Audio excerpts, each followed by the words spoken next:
दीपावली की हार्दिक शुभकामनाएं परमपिता परमात्मा विश्वविद्यालय की तरफ से सभी भाई एवं बहनों को शुभकामनाएं। हमारे देशवासियों के लिए शुभकामनाएं, देश विदेश सभी के लिए हमारी शुभकामनाएं हैं कि उन सभी में सद्भावना भगवान बनाए रहे और सभी के अंदर परमात्मिक दर्पण के द्वारा आत्मिक शांति प्राप्त हो, जिससे उनके जीवन में आत्मिक प्रकाश को जगाया जा सके।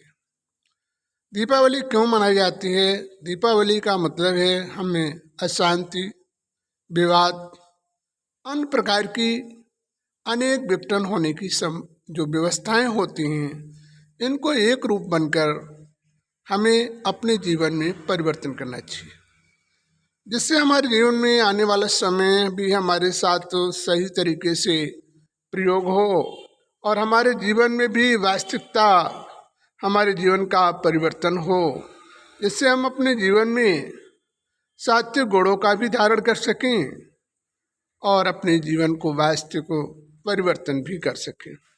इस पृथ्वी पर मानव जीवन को विद्यमान करने के लिए संसार पर मनुष्य आता है। वो अपनी पुरानी बुराइयों को खत्म करने के लिए आता है और नए संस्कारों को जन्म देने के लिए आता है, लेकिन वर्तमान में आकर वो इन चीज़ों को भूल जाता है, जिस कारण से उसे हिंसा, लड़ाई, झंझट, अनवैमनस्यताएं फैलाने का अधिक रुचि बन जाती है। वास्तविक इस संसार में देखो, जो भी तुम्हारे पास है क्या बना रहेगा? एक दिन सारी व्यवस्थाएं छोड़ के जाओगे। इसलिए बुराइयों को छोड़कर अच्छाइयों की तरफ चलना सीखो, जिससे आपके वर्तमान और भविष्य दोनों का निर्माण हो सके। तो वास्तविक हमें अपने जीवन में इस चीज़ को ध्यान देना चाहिए।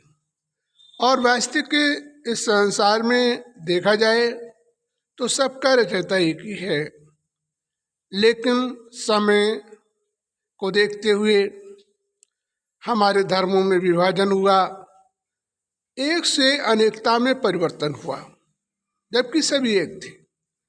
वास्तविक के सभी मिलकर इस संसार को स्वर्गमयी दुनिया में परिवर्तित कर सकते हैं। तो सभी को सात्विक भावनाओं की तरफ जाना है, बुरी भावनाओं को छोड़ देना है। जैसे एक सूर्य सारी पृथ्वी को प्रकाश देता है, लेकिन वो किसी के साथ कोई भेदभाव नहीं करता है।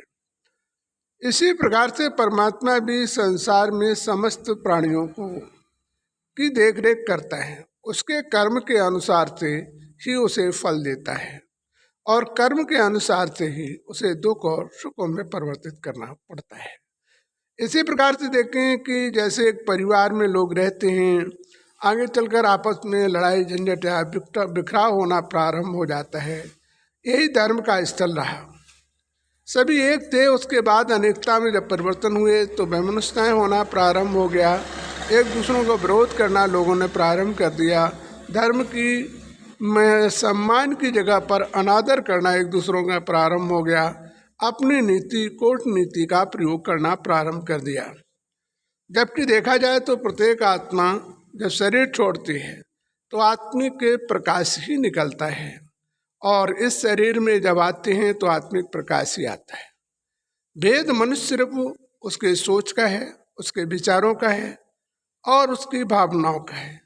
भावना ही उच्च और नीच दृष्टि से देखा करते हैं और भावनाओं से ही मनुष्य में बिखराव हुआ करता है। तो वास्तविक अपने जीवन की भावनाओं को हम बदलें। हम जब एक पिता की संतान हैं जिसने सारा संसार बनाया और उसने इस संसार को प्रकाश देने के लिए एक सूर्य बनाया, चंद्रमा बनाया, पृथ्वी बनाई, सभी को एक खुशहाल तरीके से रहने के लिए, सभी को प्रेम और स्नेह के तरीके से इस संसार में जीने के लिए। लेकिन इस संसार भाव में तुम अपने अहम का प्रदर्शन इस संसार में करके दिखाते हो। इसे वास्तविक छोड़ना चाहिए।